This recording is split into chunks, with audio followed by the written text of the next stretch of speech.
لا شريك له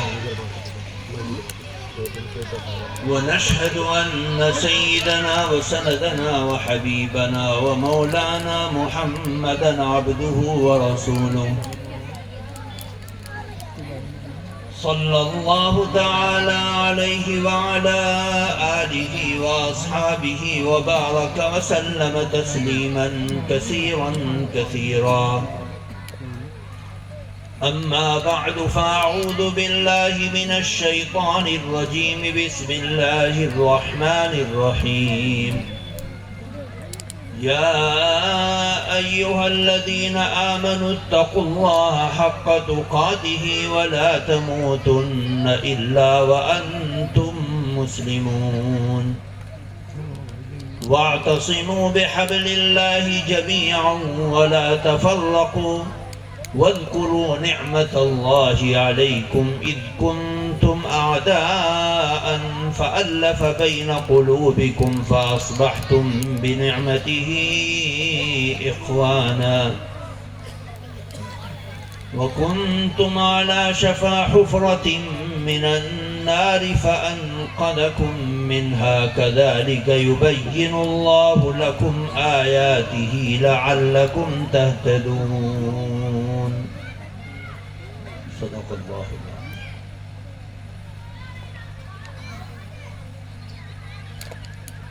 حضرات علماء اذان اور آج کے اس اصلاحی جلسے میں انتہائی محبت، عقیدت، احترام کے ساتھ جمع ہونے والے ہمارے نوجوان، بزرگ، پیارے بچے، بچیاں، پردہ نشیں خواتین، اللہ تبارک و تعالیٰ کا بے حد احسان ہے کہ پروردگار عالم نے اس مبارک ساتھ میں ایک مبارک نیت کے ساتھ اس مبارک عمل میں ہم سب کو جڑنے کی، سننے اور سنانے کی سعادت نصیب فرمائی. اللہ تعالیٰ اس جمع ہونے کو ہمارے لیے، ہماری نسلوں کے لیے، بچوں اور بچیوں کے لیے اور ہر ایک ایمان والے کے لیے، ہر انسان کے لیے خیر کا، برکت کا، عزت کا، عافیت کا، مغفرت کا ذریعہ بنائے. میرے دوستوں، بزرگوں، ہم لوگ یہاں پر لاکھوں روپے خرچ کر کے، قربانی دے کر اس پنڈال میں جمع ہوئے ہیں، اس پروگرام کو منعقد کر رہے ہیں اور علماء اعظام کا بیان سن رہے ہیں. یقیناً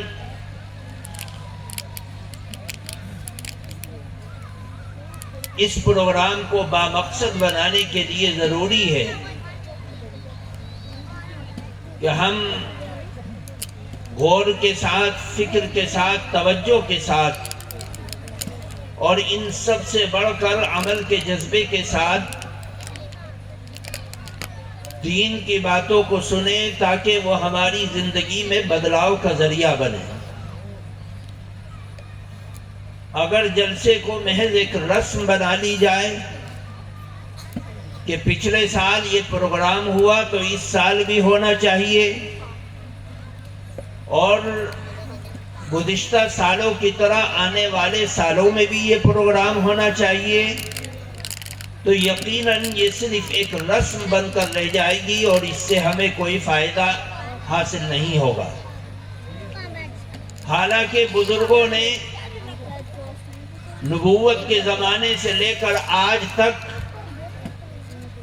ان پروگراموں کا مقصد صرف اور صرف دین کی تذکیر ہے، دین کا بیان ہے، دین کے سلسلے میں لوگوں کو آگاہی کرنا ہے اور لوگوں کو اندر دین کے سلسلے میں جاگروکتا پیدا کرنا ہے، تاکہ دین کی چھوٹی بڑی باتیں، چاہے وہ ہمیں پہلے سے معلوم ہو یا نہ معلوم ہو، یا وہ بات ہم نے زندگی میں پہلی مرتبہ سنی ہے، بہر صورت وہ دین کی بات چھوٹی ہو یا بڑی ہو، معمولی ہو یا غیر معمولی، ایمان والے کے لیے زندگی میں انقلاب کا ذریعہ ثابت ہوتی ہے۔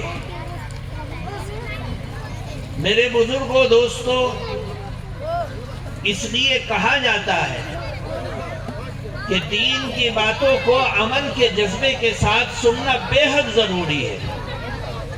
ہمارے کچھ نوجوان اس پنڈال کے آخر میں کھڑے ہیں، میں ان سے درخواست کرتا ہوں کہ وہ آگے آئیں یا پھر وہیں پر بیٹھ جائیں تاکہ غور سے چند باتیں سننے کا موقع ملے اور مجلس کے اندر خشوع و خضوع کی کیفیت پیدا ہو۔ اللہ کے نبی صلی اللہ علیہ وسلم کے سامنے صحابہ اکرام بیٹھ جاتے تھے تو حدیث پاک میں آتا ہے کہ اللہ کے نبی صلی اللہ علیہ وسلم کے سامنے صحابہ اس تفکر کے ساتھ، اس یکسوئی کے ساتھ بیٹھ کر اللہ کے کلام کو، نبی کے کلام کو سنتے تھے کہ اڑنے والا پرندہ یہ سوچتا تھا کہ یہ کوئی بت ہے، اور ان کے سروں اور کاندھوں پر آ کر وہ پرندے بیٹھ جایا کرتے تھے۔ اس لیے بہت یکسوئی کے ساتھ، غور اور فکر کے ساتھ، توجہ کے ساتھ دین کی باتوں کو سننا ہماری زندگی کا ایک قیمتی حصہ ہے، اور یہ پروگرام کو کارآمد بنانے کا طریقہ ہے۔ میں نے قرآن پاک کی ایک آیت تلاوت کی، جس آیت کے اندر اللہ تعالیٰ نے ایمان اور اسلام کی چاہت کو اپنے بندوں کے سامنے رکھا ہے۔ صرف کوئی مسلمان اپنی زبان سے یہ دعویٰ کرے کہ میں مسلمان ہوں، ایمان کا کلمہ پڑھ لے اور ایمان کا دعویٰ کرے، تو اللہ نے قرآن پاک میں اس کے ایمان کا انکار کیا ہے کہ وہ مسلمان جو ایمان کا کلمہ پڑھے اور اپنے آپ کو مسلمان کہے تو وہ مومن نہیں ہے۔ اللہ تعالیٰ قرآن پاک میں ارشاد فرماتا ہے، قالت الاعراب آمنا قل لم تؤمنوا۔ یہ دیہات کے لوگ اے نبی آپ کے پاس آتے ہیں اور یہ دعویٰ کرتے ہیں کہ ہم ایمان لائے اور مسلمان ہو گئے کلمہ پڑھ کے، آپ ان کو کہہ دیجئے کہ تم مسلمان نہیں ہوئے، ہاں تم مومن نہیں ہوئے لیکن مسلمان ہو گئے۔ مسلمان ایمان کا کلمہ پڑھنے کے بعد اپنے اسلام کو ظاہر کرتا ہے، لیکن ایمان کامل ہوگا جب مسلمان ایمان کا کلمہ پڑھنے کے بعد اپنی زندگی کو عمل سے جوڑے گا، اس کو کہا جائے گا کہ یہ مومن ہے۔ اسی ایمان کا تقاضا اللہ تعالیٰ نے قرآن پاک میں کیا ہے، فَإِنْ آمَنُوا بِمِثْلِ مَا آمَنْتُمْ بِهِ فَقَدْ اهْتَدَوْا۔ اے میرے صحابہ، اگر تمہارے بعد آنے والوں کا ایمان تمہارے ایمان کی طرح ہوگا کہ تم نے ایمان کا کلمہ پڑھا اور اس ایمان کے تقاضے پر عمل کیا، اپنی زندگی کو نبی کی زندگی سے جوڑا، اپنی زندگی کو قرآن کی آیت سے جوڑا، اپنے اخلاق کو قرآن کے اخلاق سے جوڑا، اپنی معاشرت کو نبی کی معاشرت سے جوڑا، تو تم کامل مومن ہو اور تمہارے ایمان کی گارنٹی اللہ تعالیٰ دیتا ہے کہ اب تمہارا ایمان عمل کرنے کے بعد صحابہ کے ایمان سے مل گیا۔ اور اگر تم صرف ایمان کا کلمہ پڑھو اور اپنی زبان سے کہو لا الہ الا اللہ محمد الرسول اللہ، میں اللہ کو بھی مانتا ہوں، رسول کی رسالت کا بھی اعلان کرتا ہوں، نبیوں کو برحق مانتا ہوں، ملائکہ کو برحق مانتا ہوں، اللہ کی کتابوں کو سچا مانتا ہوں، قیامت کے دن پر ایمان لاتا ہوں اور اچھی بری تقدیر کو اللہ کی طرف منسوب کرتا ہوں، تو تم مسلمان تو ہو گئے، لیکن تمہارا ایمان کامل جب ہوگا، تمہاری زندگی کا ایک ایک عمل اللہ اور اس کی رسول کی اطاعت اور بندگی کے اندر گزرے گا۔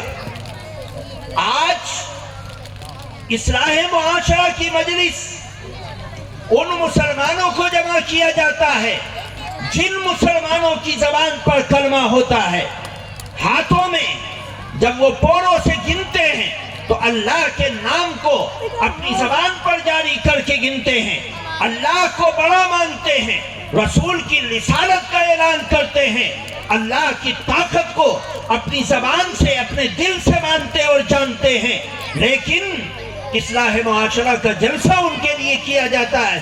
کیوں؟ ان کا ایمان، ان کا عمل مختلف ہوتا ہے۔ ایمان کچھ کہتا ہے، عمل کچھ کہتا ہے، عمل کچھ کرتا ہے، ایمان کا تقاضا کچھ ہوتا ہے۔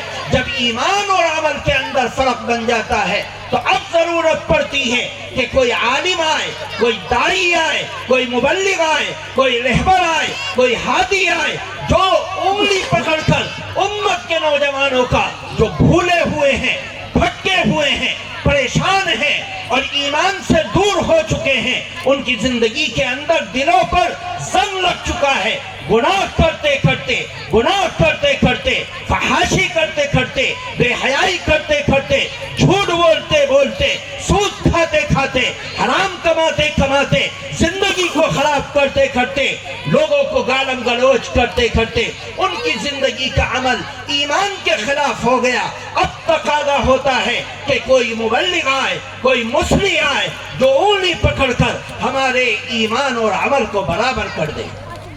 میرے دوستوں، بزرگوں، آج ضرورت ہے کہ ہم ایمان کے تقاضوں پر اپنے عمل کو جانچ کر دیکھیں۔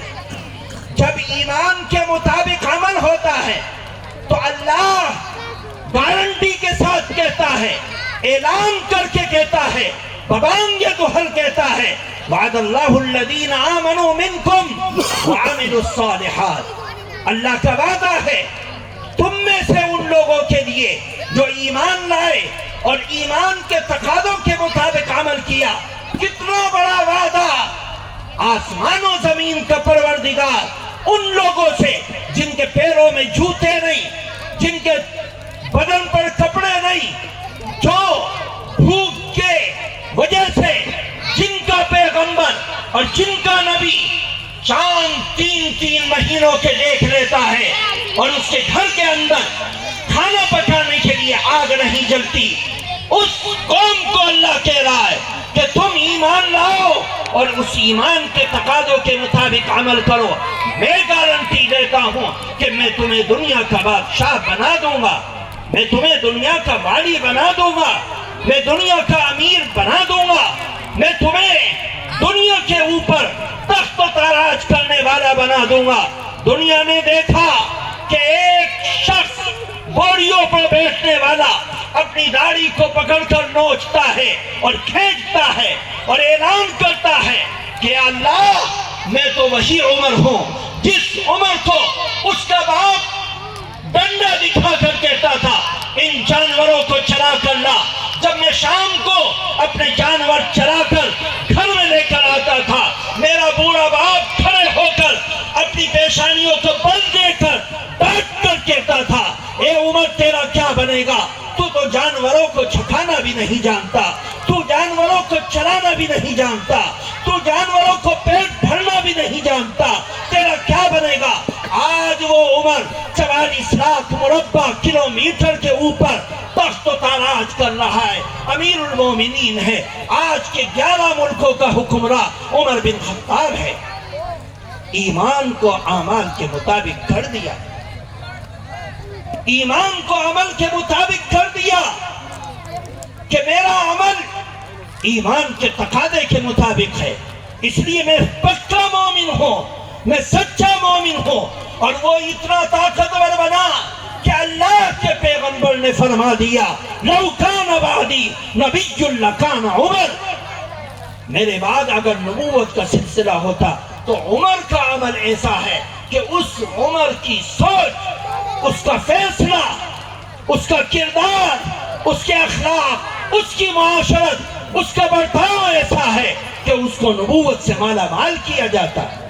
یعنی نبوت کے اوصاف عمر کے اندر پائے جاتے ہیں، جس کے پیروں میں جوتے نہیں، جس کے بدن پر کپڑے نہیں، جو منبر رسول پر کھڑا ہو گیا اور کہنے لگا اے لوگو اسمعوا واطیعوا، میری بات کو سنو اور میری اطاعت کرو. حالانکہ وہ عمر اس وقت امیر المومنین تھا، 11 ملکوں کا بادشاہ تھا. وہ کہہ رہا ہے لوگوں سے اے لوگو میری بات سنو اور میری اطاعت کرو. ایک بدو دیہاتی مجمع میں کھڑا ہو گیا اور کہنے لگا کہ اے عمر، ہم نہ تیری سنیں گے نہ تیری اطاعت کریں گے جب تک تو ہماری بات کا جواب نہ دے دے.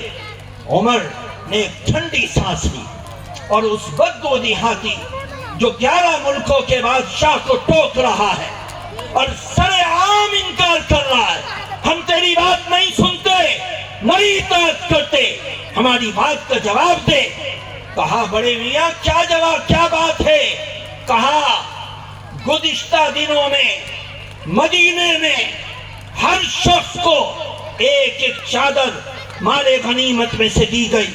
ہم دیکھ رہے کہ تو منبر رسول پر کھڑا ہے اور تیرے جسم کے اوپر 2 چادریں ہیں، ان 2 چادروں کا حساب دے، کہاں سے لے کر آیا؟ آج کوئی مائی کلال ہے جو قوم کی قیادت کا اعلان کرے اور اس طرح سر عام حساب دے؟ فرمایا اے بڑے میاں سنو، ایک چادر وہ ہے جو مال غنیمت کے طور پر مجھے ملی اور ایک چادر میرے بیٹے کو ملی. میرے پاس چادر نہیں تھی، میں نے ایک چادر اپنی اوڑی اور ایک چادر سے لنگی بنائی جو میں نے اپنے بیٹے سے باندھ کر اپنی تہبند بنائی ہے. باپ بیٹے کے مال میں کوئی فرق نہیں ہوتا. پھر وہ بوڑھا کھڑا ہوا اور اعلان کیا الان سمعنا واطعنا، اب بول کیا بولتا ہے، ہم تیری بات کو سنیں گے بھی اور اطاعت بھی کریں گے. میرے دوستو بزرگوں، اتنی عظیم شخصیت ایمان سے بھرپور، اعمال سے بھرپور، آج یہ بکری چلانے والا 11 ملکوں کا بادشاہ بن گیا. اللہ کا وعدہ سچا ہوا، وعد اللہ الذین آمنوا منکم وعملوا الصالحات لیستخلفنہم فی الارض، میں زمین کا تمہیں خلیفہ اور امیر بنا دوں گا. تم ایمان کے تقاضے کے مطابق عمل کر کے تو دکھلاؤ. آج دنیا میں تبلیغی جماعت کا چلن جتنا ہے، آج سے 20 سال پہلے، 40 سال پہلے، 50 سال پہلے، 60 سال پہلے نہیں تھا. آج مدرسے جتنے ہیں پہلے نہیں تھے، آج حافظ جتنے ہیں پہلے نہیں تھے، آج عالم جتنے ہیں پہلے نہیں تھے، آج حاجی جتنے ہیں پہلے نہیں تھے، آج مبلغ جتنے ہیں پہلے نہیں تھے. لیکن یہ کہا جا سکتا ہے کہ آج سود خور جتنے ہیں پہلے نہیں تھے، آج چور جتنے ہیں پہلے نہیں تھے، آج دھوکہ دینے والے جتنے ہیں پہلے نہیں تھے، آج جھوٹے جتنے ہیں پہلے نہیں تھے، آج ظالم جتنے ہیں پہلے نہیں تھے، آج بدعمل جتنے ہیں پہلے نہیں تھے، آج ایمان کے باغی جتنے ہیں پہلے نہیں تھے، آج منافق جتنے ہیں پہلے نہیں تھے. کیوں؟ اللہ دکھلا رہا ہے مٹھی بھر لوگ ہوں گے جو میرے ایمان کے تقاضوں پر عمل کریں. بدر میں 313 تھے اور دنیا کی طاقت سامنے تھی. احد میں 900 سے ادھک تھے اور دنیا کی طاقت غرور اور تکبر کے ساتھ آئی ہوئی تھی اور انہوں نے اپنے ظلم کے ہتھیار کو چلایا. خندق میں لوگ جمع ہو گئے اور ساری دنیا کی طاقت اور ہتھیار ملک شام تک کے آ گئے اور یہ کہا گیا ابھی ہم ان کو ایمان والوں کو تڑنے والا بناتے ہیں. منافقین آئے اور انہوں نے کہا کہ لوگ جمع ہو گئے تمہیں قتل کرنے کے لیے. ان الناس قد جمعوا لکم فاخشوہم، ڈر جاؤ اور پیچھے ہٹ جاؤ۔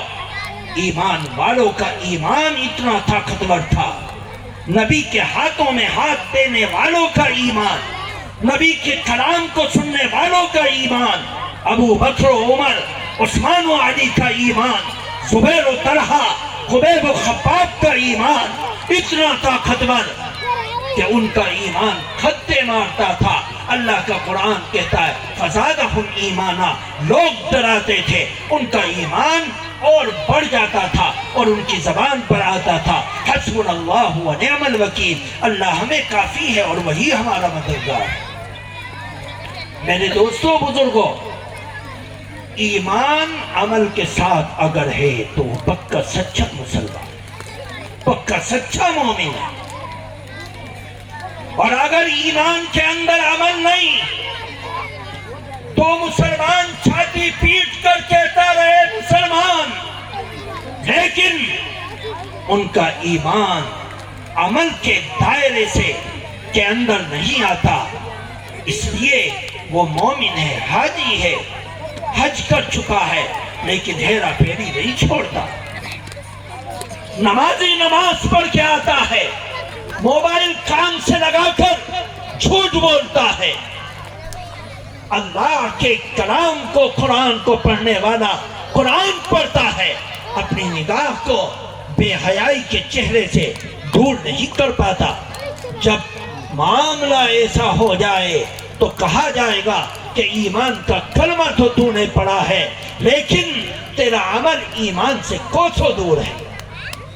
اس لیے کہا جاتا ہے کہ اب اصلاح معاشرہ کی عنوان سے پروگرام کرو، مسجدوں میں سمجھاؤ، بتلاؤ اور لوگوں کی خوشامد کر کے، گریبان پکڑ کے، کاندھے پر ہاتھ رکھے، فکر کر کے لوگوں کو بتلایا جائے کہ تم اپنے ایمان کو اعمال کے مطابق بناؤ۔ اللہ کا قرآن یہی کہتا ہے کہ ایمان کو عمل سے پرونے کے قابل بناؤ۔ لا تہنوا ولا تحزنوا وانتم الاعلون ان کنتم مومنین، تم ہرگز بھی غمزدہ مت ہو، دکھے دل مت ہو، تم ہی عروج پر رہو گے، حاوی رہو گے، سروں پر رہو گے، تمہاری تہذیب چلے گی، کلچر چلے گا، اخلاق چلے گا، لوگ تمہارے سامنے گھٹنے ٹیک کر تمہیں مانیں گے۔ شرط یہ ہے کہ تم اپنے ایمان کو کامل کر لو، ایمان کامل عمل سے ہوگا۔ میرے دوستوں بزرگوں، جب ایمان عمل سے جڑ جائے گا، اب شیطان کے پاس کوئی ہتھیار نہیں جو تمہیں برباد کر سکے، صرف ایک ہتھیار ہے تمہیں برباد کرنے کا شیطان کے پاس۔ تم نے ایمان کا کلمہ پڑھا، عمل سے اپنی زندگی کو جوڑ لیا، اب شیطان کے پاس صرف ایک ہتھیار، جس ہتھیار کا استعمال کر کے ماضی میں اور آنے والے زمانے میں شیطان ایمان والوں کو زیر و زبر کرنے کی طاقت رکھتا ہے، اور اللہ نے اس کو طاقت دی ہے۔ صرف ایک چیز ہے، مولانا ابو الحسن علی میاں ندوی رحمت اللہ علیہ کی کتاب پڑھو گے اور ماضی کی قوموں کے حالات کو اس کتاب کے اندر پڑھو گے، چاہے وہ تاریخ اسلام ہو یا مسلمانوں کا عروج و زوال ہو، تو صرف ایک چیز دکھائی دے گی کہ مسلمان کا ایمان بھی کامل تھا، ان کا کلمہ بھی کامل تھا، قرآن بھی کامل تھا، دعوت بھی کامل تھی، اور ان کے اعمال کے اندر بھی پختگی اور عمدگی تھی، سب کچھ تھا، لیکن ایک چیز کی کمی تھی جس کی وجہ سے مسلمان قومیں برباد ہو گئی۔ کس چیز کی کمی تھی؟ شاید میں اس مجمع کے سامنے کہنے کی جسارت کر رہا ہوں، اور مجھے بڑا افسوس ہے اس بات پر کہ مسلمانوں کے اندر یہ بیماری اتنے حالات کے بعد بھی بڑھتی جا رہی ہے۔ شیطان کے پاس ہتھیار نہیں آپ کا ایمان کو ضائع کر دے۔ شیطان کے سامنے ہتھیار نہیں کہ آپ کو نماز سے روک سکے، حج سے روک سکے، طواف سے روک سکے، حلال کمانے سے روک سکے۔ وہ لاچار ہو گیا، بے بس ہو گیا۔ بس ایک چیز اس کے پاس ہے کہ وہ آپ کو آپ سے لڑائے گا، نوجوان کو نوجوان سے لڑائے گا، مومن کو مومن سے لڑائے گا، بھائی کو بھائی سے لڑائے گا، بہن کو بہن سے لڑائے گا، باپ کو بیٹے سے لڑائے گا، بیٹے کو باپ سے لڑائے گا، پڑوسی کو پڑوسی سے لڑائے گا، کالے کو گورے سے لڑائے گا، رشتہ داروں کو رشتہ داروں سے لڑائے گا، شوہر کو بیوی سے لڑائے گا، سسرالیوں کو میکے سے لڑائے گا، اور وہ لڑا کر تمہارے ایمان کی روح کو اس طرح کھینچ لے گا جس طرح موٹر کا نل کا نالی پانی میں ڈالو اور وہ حوض کے پانی کو کھینچ لیتی ہے، جس طرح دیمک لکڑی کے دروازے میں گھس کر اس کو کھوکھلا کر دیتی ہے کہ اوپر سے بہت خوبصورت ہے، مسلمانی دکھائی دیتی ہے، کلمہ دکھائی دیتا ہے، سجدے دکھائی دیتے ہیں، نماز دکھائی دیتی ہے، قرآن کی تلاوت دکھائی دیتی ہے، خوبصورت چہرہ دکھائی دیتا ہے، لیکن اس کے اندر سے ایمان کھوکھلا ہو چکا ہے، عمل کرتا ہے، جان نہیں پڑتی۔ اللہ نے قرآن پاک میں کتنی توجہ سے کہا، کسی بھی قوم کے زوال کا سبب آپس کی لڑائی ہے، اور اس زمانے میں جب دشمن اکٹھا ہو کر آتا ہے، بہنوں کی طرف آتا ہے، بھائیوں کی طرف آتا ہے، گاؤں میں آتا ہے، گلی میں آتا ہے، گھر میں آتا ہے، اب جب اپنے دشمن کو سامنے سے دیکھا جاتا ہے تو آپس کی گریبان کو چھوڑ کر لوگ اپنی جان کو بچانے اور جان کو لینے کا کام کرتے ہیں کہ ہم اپنے دشمن سے کس طرح اپنے آپ کو بچائیں۔ لیکن مسلمان قوم کا اور الٹا ہے، مسلمان اختلافات میں پڑھ کر سارے حوادثات سے غافل ہیں۔ اللہ کا قرآن کہتا ہے وَأَطِيعُوا اللَّهَ وَأَطِيعُوا الرَّسُولَ لَا تَنَازَعُوا وَتَفْشَلُوا وَتَذْهَبَ رِيحُكُمْ وَاصْبِرُوا۔ اے لوگو، ایمان لاؤ، اللہ کی اطاعت کرو، رسول کی اطاعت کرو، اور تیسرا عمل بتلایا لا تنازعوا، خبردار آپس میں مت جھگڑا کرنا، آپس میں مت جھگڑنا۔ کیوں؟ اللہ کا قرآن کہتا ہے اگر تم جھگڑا کرو گے سب سے بڑا نقصان تمہارا یہ ہوگا کہ تمہاری ہوا تمہارے دشمنوں کے دلوں سے اکھڑ جائے گی، نکل جائے گی۔ تم ہوگے امیر، تم ہوگے زمیندار، تم ہوگے دولت دھن والے، تم ہوگے باغبانی والے، تم ہوگے کروڑ پتی اور کھرب پتی، سب کچھ ہوگا، لیکن یاد رکھو جب آپس میں انتشار پھیلاؤ گے، آپس میں جھگڑا کرو گے، کورٹ کچہریوں میں جاؤ گے، اپنا گریبان اپنے ہاتھوں سے پکڑ کر غیروں کے ہاتھوں میں دو گے، وکیلوں کے ہاتھوں میں دو گے، ججز کے ہاتھوں میں دو گے، کچہریوں میں دو گے، تھانے اور پولیس میں دو گے، یاد رکھو سب سے بڑا نقصان یہ ہوگا تمہارے ایمان کا جو رعب ہے، وہ دبدبہ ہے، وہ سب تمہارا غیروں کے دلوں سے نکال دیا جائے گا۔ تمہیں لوگ خاک کے پتوں کی طرح اور خاک کے ذروں کی طرح اپنی پھوکوں میں اڑاتے پھریں گے۔ آج ہم دیکھ رہے ہیں پڑوسی پڑوسی سے دکھی ہے۔ اگر گاؤں کے کسی شخص کے پاس مال آ گیا تو اپنی غربت سے وہ پریشان نہیں، اس بندے کے پاس مال کہاں سے آیا اس سے دکھی ہے، اس کی زمین کیوں بڑھ رہی، وہ بے نامے پہ کیوں جا رہا، وہ دکان کیوں لے رہا، وہ مکان کیوں بنا رہا۔ ہماری قصبے کے اندر ایک صاحب مکان بنا رہے، مکان انہوں نے اپنے پیسوں سے بنایا، دوسرا ایک شخص کھڑا ہو گیا انہی کی برادری کا، اور اس نے 4 منزل مکان بنایا اور پتھر لگایا، سب کچھ لگایا، آج وہ 4 منزل چمکدار مکان کھڑا ہے، لیکن اس کے ساتھ ساتھ اس کی چوکھٹ کے اوپر 10 قرض دار بھی کھڑے ہیں جن کا پیسہ اس نے مار رکھا ہے۔ یہ کیا چیز ہے؟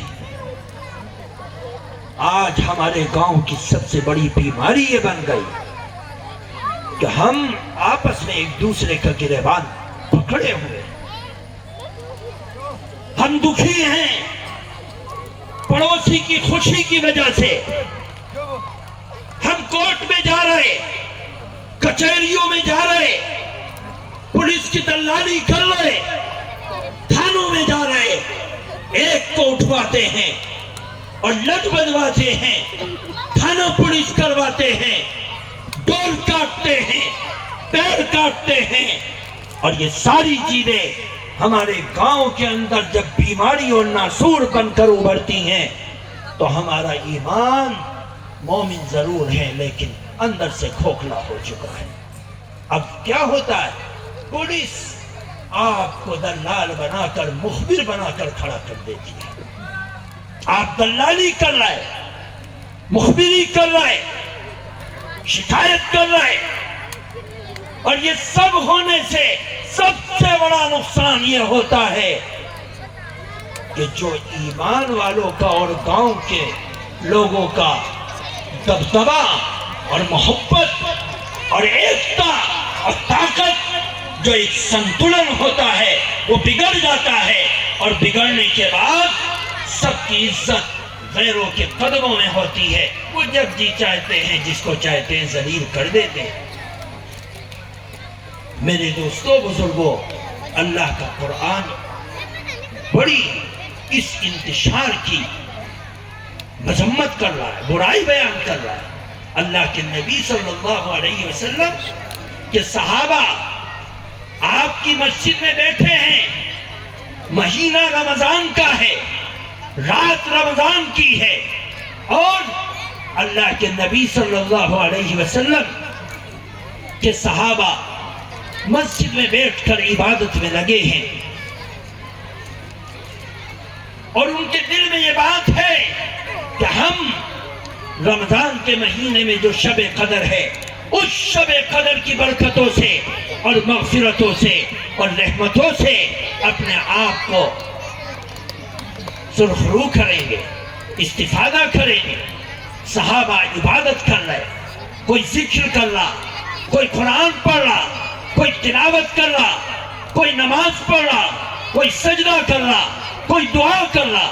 اللہ کے نبی صلی اللہ علیہ وسلم اندر سے خوشی خوشی آئے، اور آنے کے بعد اپنے منبر کی طرف بڑھے، اچانک جبریل آئے اور فرمایا کہ آپ اندر چلے جائیے۔ اللہ کے نبی صلی اللہ علیہ وسلم کا چہرہ بدل گیا ہوگا، آپ اندر چلے گئے، پھر نکل کھڑا ہے۔ آپ نے فرمایا اے میرے صحابہ سنو۔ صحابہ منبر کے قریب جمع ہو گئے اور سننے لگے۔ آپ نے فرمایا کہ آج جبریل اللہ کا سلام لے کر میرے پاس آئے تھے، اور انہوں نے مجھے یہ بشارت سنائی کہ چاہیے اللہ آپ کی امت کے لیے رحم اور کرم اور مغفرت کا معاملہ کر رہا ہے، اور یہ حکم دیتا ہے کہ آج کی رات یہ خوشخبری دی جاتی ہے کہ آج کی رات شب قدر کی رات ہے۔ آج آپ اپنے صحابہ کو بشارت سنا دیجئے کہ یہ رات تمہارے لیے شب قدر کی رات ہے۔ اس رات میں جو عبادت کرو گے 1000 مہینوں کی عبادت کے برابر اس کا ثواب ملے گا، 80 سال کی عبادت سے زیادہ کا ثواب ملے گا۔ صحابہ کو یہ خوشخبری سننے والی تھی. اللہ کے نبی یہ خوشخبری سنانے کے لیے آئے, اپنے منبر کی طرف بڑھے. جبریل نے پکڑ کر روک دیا. فرمایا, صحابہ نے عرض کیا یا رسول اللہ کیوں روکا گیا؟ فرمایا اس لیے روکا گیا کہ تم میں سے کچھ صحابہ آپس میں لڑ رہے تھے, ان کی لڑائی کی وجہ سے اللہ کی یہ رحمت اور یہ مغفرت کا دروازہ بند ہو گیا اور شب قدر کو اٹھا لیا گیا. ہم یہ چاہتے ہیں کہ دنیا پر غالب ہو, ہم یہ چاہتے ہیں کہ ہمارے لیے عزت کے دروازے کھلے, ہم یہ چاہتے ہیں کہ ہماری غیرت کی کہ نعرے بلند ہو, ہم یہ چاہتے ہیں کہ مسلمانوں کے لیے اتنی ذلت کا معاملہ کیوں ہوا کہ دنیا کا ظالم ترین جس کی سلسلے میں اللہ نے قرآن پاک میں 1444 سال پہلے اعلان کر دیا تھا کہ ان یہودیوں پر تم وشواس کرتے ہو, یہ یہودی جب تم سے معاہدہ کریں گے یہ مخالفت کریں گے, اس معاہدے کو توڑیں گے. آج ہم نے دیکھا کہ دنیا کے منچ پر بیٹھ کر اسرائیل نے معاہدہ کیا ایک لوٹی پٹی قوم سے جس نے بے سر و سامانی کے عالم میں 2 سال سے زائد عرصے تک لڑائی لڑی اور اپنے 65,000 سے زائد بچوں, عورتوں, نوجوانوں, بوڑھوں, اپنے مکانات, دکان, جائیداد سب کو قربان کر دیا, ملبے کا ڈھیر بنا دیا, جسموں کے پرخچے اڑ گئے. اتنی عظیم قربانی دینے کے بعد دنیا نے ایک معاہدہ طے کروایا, لیکن اس معاہدے کو توڑ کر, اس کا النگھن کر کے پچھلی پوری رات اتنے بم برسائے کہ 100 فلسطینیوں کے جسموں کے پرخچے اڑ گئے. میرے دوستوں, بزرگوں, آپ چاہتے ہیں عزت ملے, عزت کے دروازے تو ہم نے بند کر دیے. ہماری حلال کی کمائی سے, باغ کی کمائی سے, زمین کی کمائی سے, اناج کی کمائی سے, عزت کی کمائی سے, محنت کی کمائی سے, خون پسینے کی کمائی سے کوٹ اور کچہری آباد ہیں, وکیل ہرے ہو رہے ہیں, ججز ہرے ہو رہے ہیں, پولیس اور تھانہ چل رہا ہے, اور ہم یہ چاہتے ہیں اللہ ہمیں عزت دے دے. ہم نے عزت کے دروازے بند کر دیے. قرآن پاک کی جو آیت میں نے تلاوت کی, اس آیت کے اندر اللہ تعالیٰ صاف اور واضح لفظوں میں کہتا ہے وَاعْتَصِمُوا بِحَبْلِ اللَّهِ, اللہ کی رسی کو اکٹھے ہو کر, یکجھٹ ہو کر, رسی ایک ہے ایمان کی, کامل ایمان کی, جس کے اندر عمل بھی ہے. اس رسی کو سب اکٹھے ہو کر پکڑ لو. نہ کالا, لا فضل لعربی علی عجمی, حکم دے دیا, ولا لعجمی علی عربی ولا لاسود علی احمد, کسی عربی کو غیر عربی پر اللہ نے فضیلت نہیں دی, کسی کالے کو گورے پر فضیلت نہیں ہے, کسی عجمی کو عربی پر فضیلت نہیں ہے. الا بتقوی اللہ, مگر اللہ سے جو متقی تقوی رکھتے ہیں, ڈرتے ہیں, ان لوگوں کو اللہ نے دوسرے ایمان والوں پر فضیلت دی ہے کہ اس کا تقوی بڑا ہے, یہ اللہ سے ڈرتا ہے.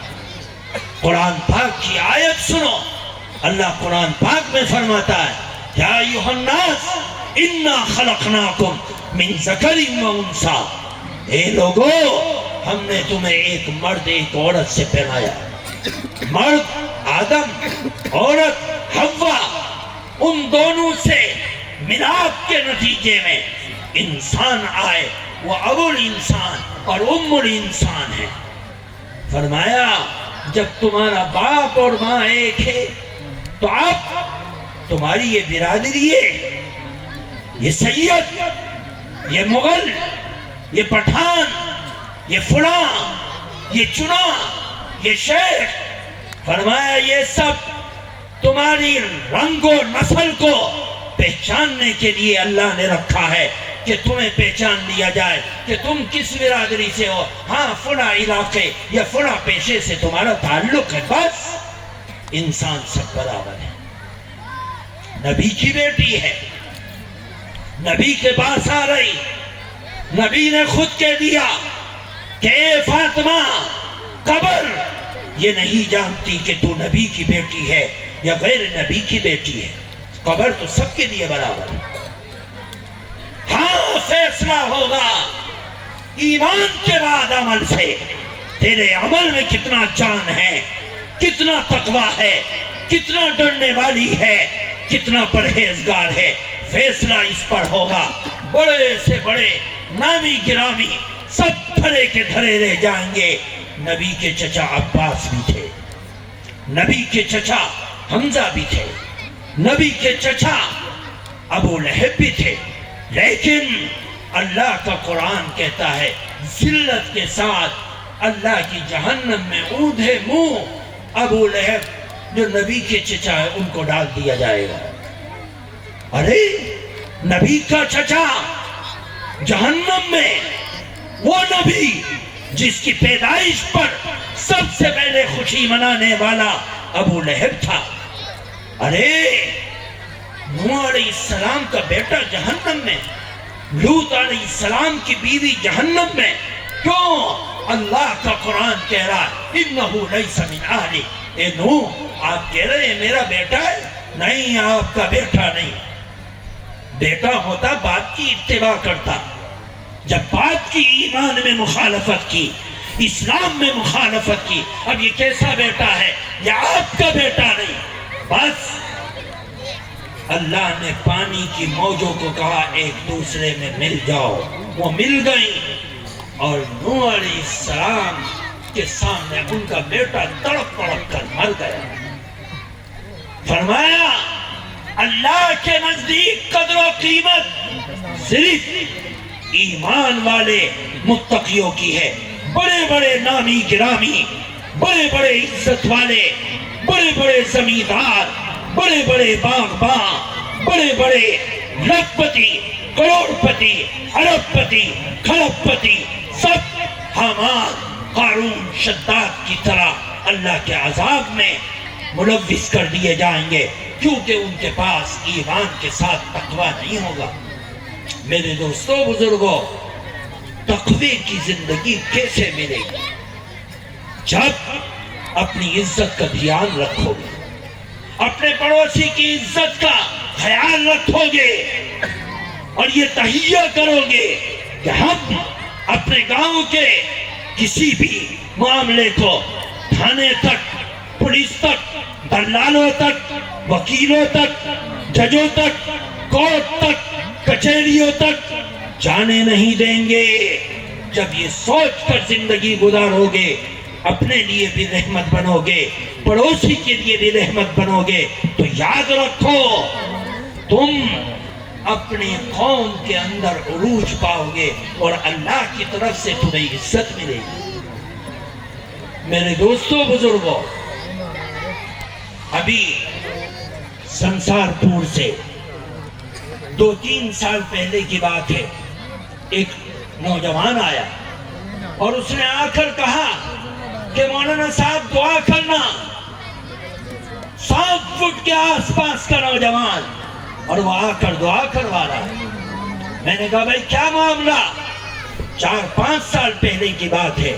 اس نے کہا مولانا صاحب 307 کا مقدمہ چل رہا ہے، فلاں مقدمہ فلاں مقدمہ، اور ان مقدموں کے اندر چند دن جیل میں رہ چکا ہوں، اور جیل میں رہنے کے بعد، چھٹنے کے بعد ضمانت پر ہوں، اور اب آخری گواہیاں چل رہی ہیں اور اس کے بعد فیصلہ ہونا ہے، اور اس کے اندر یا تو اندر جانا پڑے گا یا پھر باہر ہونا پڑے گا. اور مجھ جیسے چند اور ہیں جو بوڑھے ہو چکے ہیں اور ان کے اوپر مقدمہ ہے. یہ ساری کی ساری چیزیں ان مقدمے بازیوں کے اندر کروڑوں کا خرچہ اور حلال کمائی کا، محنت کی کمائی کا، خون پسینوں کی کمائی کا خرچہ ہوا، اور پھر انجام کار کیا ہوا؟ اس کا انجام یہ ہوا کہ عمر قید لگی، اور وہ کب تک جیل کی سلاخوں کے پیچھے رہیں گے مجھ سے زیادہ آپ جانتے ہیں۔ ہمارا یہ گاؤں اور اس گاؤں کے نوجوانوں کے دلوں میں، بوڑھوں کے دلوں میں، اس گئے گزرے زمانے میں، اس فتنے کے زمانے میں، اس انتشار کے زمانے میں اگر آپس میں کدورت ہے، اختلاف ہے، انتشار ہے، تو یاد رکھو یہ ہمارے گاؤں کی ہلاکت اور بربادی کا ذریعہ ہے۔ جب ایک ملک میں رہنے والے آپس میں نفرت کرتے ہیں تو ملک کا بٹوارا ہوتا ہے، اور ملک پاکستان اور ہندوستان اور بنگلہ دیش کے نام پر تقسیم ہو جاتا ہے اس نفرت کی بنیاد پر۔ آج اگر یہ نفرت عروج پر چلے گی تو یاد رکھو دنیا کے تختے پر دیکھو، انڈونیشیا کے ٹکڑے ہوئے، جاؤ دنیا کے تختوں پر دیکھو، دنیا کے ملکوں میں کتنے ملکوں کے ٹکڑے ہو گئے، لینگویج کی بنیاد پر، زبان کی بنیاد پر، کالے اور گورے کی بنیاد پر، معدنیات کی بنیاد پر، مال کی بنیاد پر، کلچر کی بنیاد پر، تہذیب کی بنیاد پر، مذہب کی بنیاد پر ہم دیکھ رہے ہیں دنیا کے ملکوں میں ٹکڑے ہو گئے۔ آج اگر ہم اپنے گاؤں کو بچانا چاہتے ہیں بھید بھاؤ سے، انتشار سے، اختلاف سے، تو آؤ اسلام کے جھنڈے کے نیچے آؤ، اور اسلام کا جھنڈا ایک سچائی کی دعوت دیتا ہے۔ کیوں؟ اللہ کے نبی ایک ایسی قوم میں آئے جس قوم کے دو قبیلے آپس میں 100 سال سے لڑ رہے تھے، اور کس بنیاد پر؟ صرف گوشت کے ایک لوتھڑے کی بنیاد پر کہ یہ لوتھڑا تو نے کیوں اٹھایا، یہ ٹکڑا تو نے کیوں اٹھایا، مجھے کیوں نہیں ملا، اس کی بنیاد پر 100 سال تک لڑتے رہے۔ اللہ کے نبی آئے، انہوں نے ان کو اکٹھا کیا ایک کلمے کے نیچے، ایک قرآن کے نیچے، ایک رب کے نیچے، ایک نبی کے نیچے، ایک مذہب کے نیچے، اور اپنی مسجد کے اندر آگے کی صف میں امام کی جگہ کھڑے ہو گئے، اور بنو قریظہ کے نوجوانوں کو، بنو نذیر کے نوجوانوں کو، بنو سلمہ کے نوجوانوں کو، بنو ہاشم کے نوجوانوں کو، بنی کلاب کے نوجوانوں کو، کالوں کو، گوروں کو، امیر کو، غریب کو، آقا کو، غلام کو، سب کو ایک صف میں لا کر کھڑا کر کے کہا، کہو اللہ اکبر۔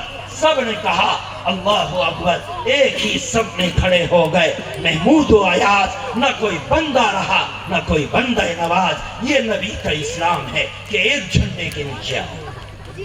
تم بکھر گئے، کورٹ کچہریوں میں پہنچ گئے، تمہارا قرآن فیصلہ کرنے والا تھا، تم نے فیصلہ کرنے والا کسی اور کو مان دیا، تم نے دلالی کی، تم اپنی زندگی کو تباہی کی طرف لے جا رہے ہو، جس تباہی کا انجام ذلت ہے، رسوائی ہے، بے حیائی ہے، بے غیرتی ہے۔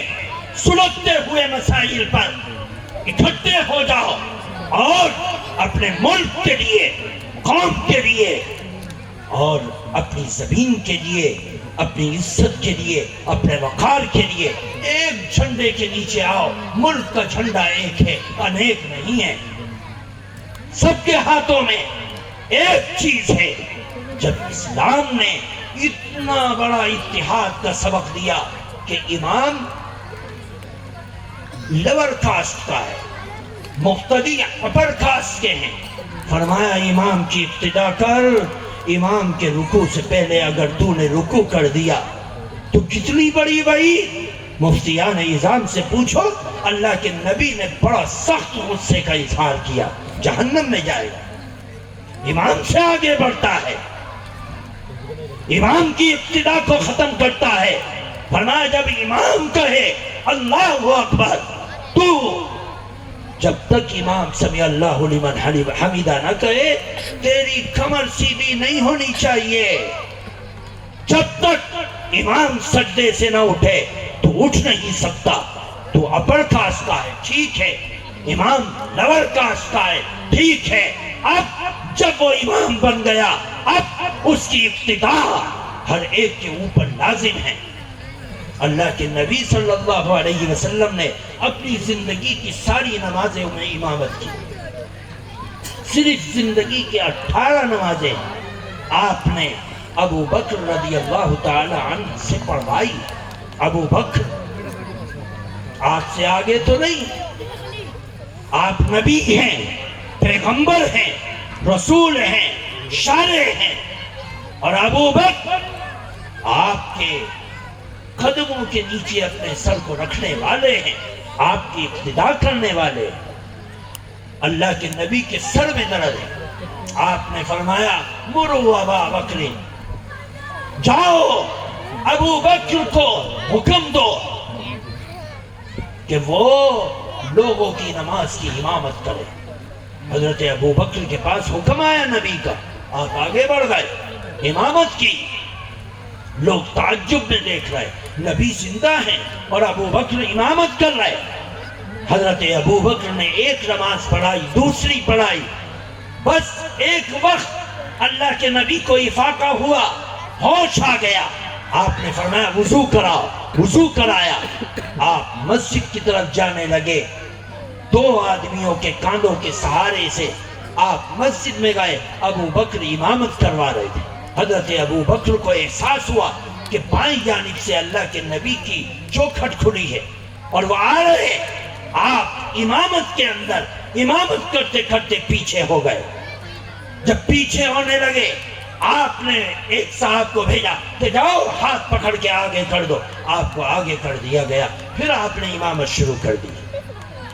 اللہ کے نبی صلی اللہ علیہ وسلم امتی کے پیچھے اور امتی آگے ہے, اقتدا کر رہے.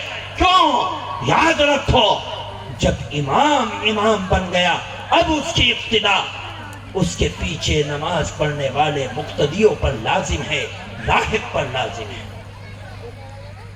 ایک امام کے پیچھے اکٹھا کر دیا جس قوم کو, وہ دلالی کر کے لڑ رہی ہے, وہ ڈھول کاٹ کے لڑ رہی ہے, وہ چارہ کاٹ کے لڑ رہی, وہ چوری کر کے لڑ رہی, وہ لٹ مار کر لڑ رہی, دلالی کر کے, مخبری کر کے, بے ایمانی کر کے, وکیلوں کو پیٹ کو بھر کر اپنے بھائی کے گھر کو اجڑوانے کا کام کر رہی. یہ مسلمان کی فطرت نہیں ہے. اس کا مطلب یہ ہے کہ آپ مسلمان تو ہو گئے لیکن ایمان کامل نہیں ہوا. ایمان کامل نہیں ہوا.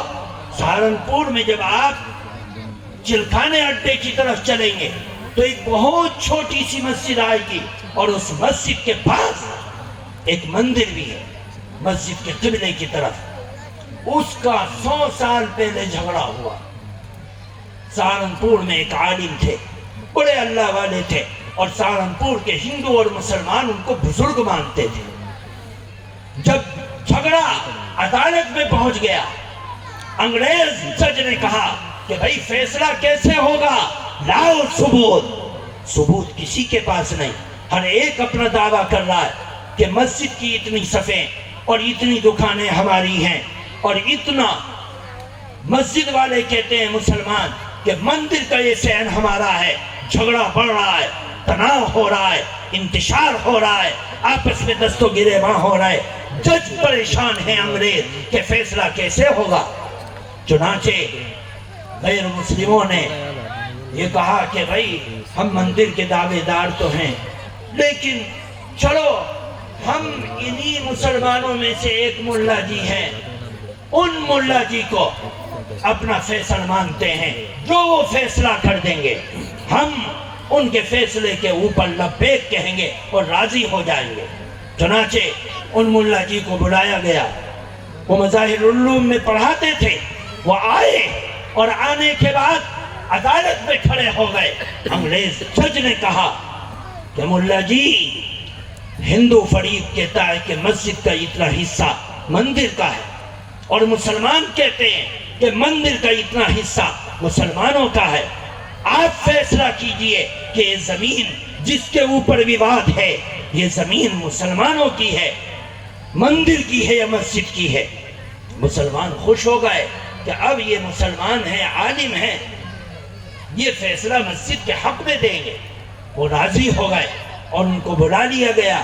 انگریز جج ان سے سوال کر رہا ہے، انہوں نے ہاتھ کھڑا کر کے جواب دیا، جج صاحب یہ زمین جس کے اوپر جھگڑا ہے یہ مسجد کی نہیں مندر کی ہے۔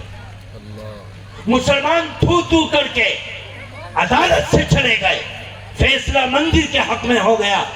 لوگ کہنے لگے، ہندو فریق بھی مسلمان فریق بھی، کہ مسلمان ہار گئے۔ جج بڑا عقل مند تھا، اس نے کہا کہ مسلمان ہارے نہیں، جیت گئے، اسلام جیت گیا، اسلام جیت گیا، مسلمان ہار گیا۔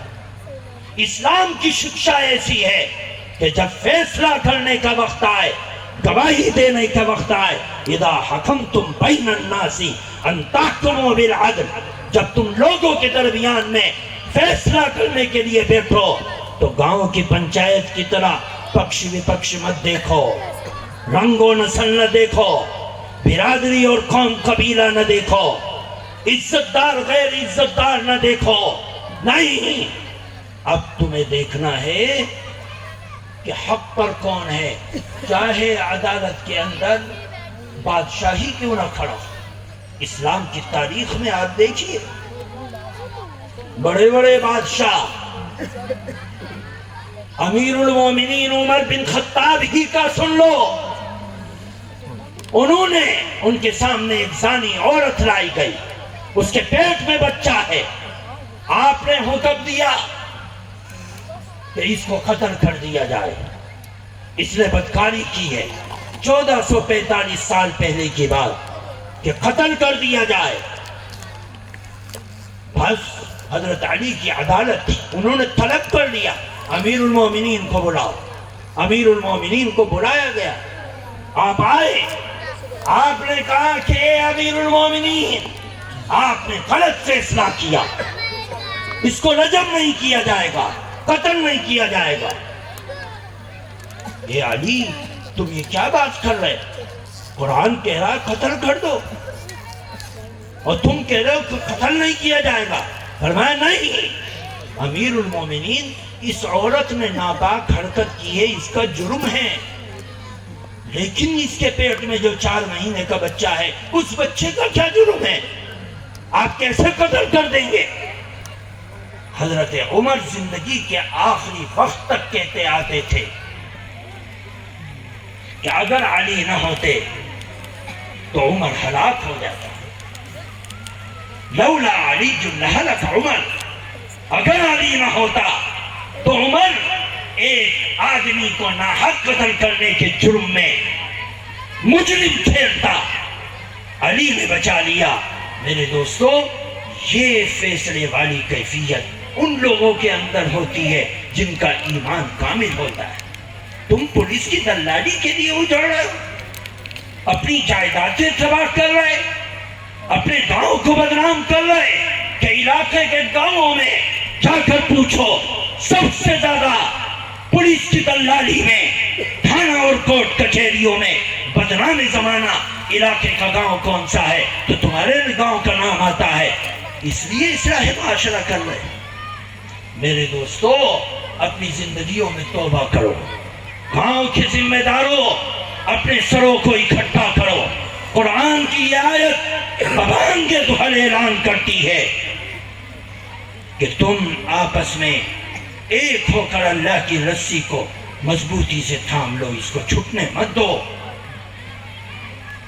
وَاذْكُرُوا نِعْمَةَ اللَّهِ، اللہ کی نعمتوں کو یاد کرو کہ تم آپس میں لڑتے تھے، اسلام نبی لے کر آئے اور تمہارے دلوں کو جوڑ دیا، تمہارے دلوں کو جوڑ دیا۔ وَالَّذِينَ مَعَهُ أَشِدَّاءُ عَلَى الْكُفَّارِ رُحَمَاءُ بَيْنَهُمْ، آپس میں بڑے رحم کا معاملہ کرنے والے ہیں۔ وَالَّذِينَ تَبَوَّءُ الدَّارَ، والایمان من قبلهم یحبون من ہاجر الیہم. صحابہ انصار کی مثال، انصار کو انصار کا لقب کیوں ملا؟ اس لیے کہ انہوں نے اپنے ایمانی بھائیوں کی غیرت اور عزت اور محبت کا دھیان رکھا. کسی کے پاس 2 بیوی تھی تو ایک کو طلاق دے کر اپنے مہاجر بھائی کے نکاح میں دے دیا. کسی کے پاس گھر بڑا تھا، اس نے دیوار کر کے اس گھر کو مہاجر بھائی کو دے دیا. کسی کے پاس باغ تھا، باغ میں لکیر کھینچ کر اور ڈول باندھ کر اپنے مہاجر بھائی کو دے دیا. یہ مثال کہاں ملے گی؟ وَمَن يُوقَ شُحَّ نَفْسِهِ فَأُولَٰئِكَ هُمُ الْمُفْلِحُونَ. اللہ کا قرآن تعریف کر رہا ہے ان کے اس عمل کی. میرے دوستو، ایک ہو جاؤ، یہ آج کے اصلاح معاشرہ کا تقاضا ہے. ایک ہو جاؤ، اپنے اندر محبت پیدا کرو، ایک دوسرے کا لحاظ کرو، ایک دوسرے سے محبت کرو، ایثار کا جذبہ پیدا کرو. ہر چیز کو ناک مت بناؤ، یہ ناک کٹنی ہے اور قبر کے کیڑے اور مکوڑے اس ناک کے ذروں کو چاٹ چاٹ کر کھا جائیں گے. وہاں تمہاری ناک کون بچائے گا؟ تقویٰ، اللہ سے ڈرنا، وہی بچا پائے گا. اللہ سے ڈرو. اللہ تبارک و تعالی ہمیں سمجھنے کی توفیق عطا فرمائے. انشاءاللہ سب محبت کے ساتھ رہیں گے. ہاتھ کھڑا کر کے بتلاؤ. انشاءاللہ محبت کے ساتھ ایک بن کے رہیں گے انشاءاللہ. اللہ تبارک و تعالی ہم سب کو عمل کی توفیق عطا فرمائے.